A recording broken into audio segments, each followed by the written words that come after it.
Video natin today ay kung paano buuin itong locker from IKEA, step by step. Tara! Ang una, Phillips screw. Ito na, Philip. Ayan, ipapakita daw. Tapos, yung forma ng pagtayo. Yan, pamewang pala yun. And then, luluhod, hawak ang item. Ayan na, hinawakan na nga.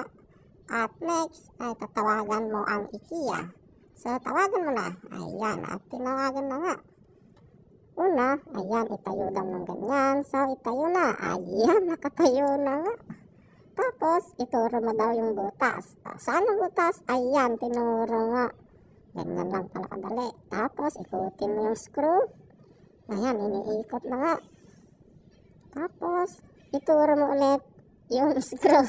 At tinuro na naman. Ganun lang pala kasimple yun. Screw ulit. Turo mo yung hook. Ayan, tinuro nga. Ayun nga yung hook. Tapos, itutupi lang yun. Sige, tupi. Ayun, tinupi nga. Tapos, ituro ng dalawang kamay. Dalawang kamay. Ay, sige. Dali lang pala eh. Tapos, screw mo yun. Lock. In-screw na. Turo din pala yun eh. Tapos, ayan. Hatakin. At ilagay allen. Ayan, ilagay na yung allen. Ayan na. Finished product. Ang dali lang pala buuin nito. Sus, basic.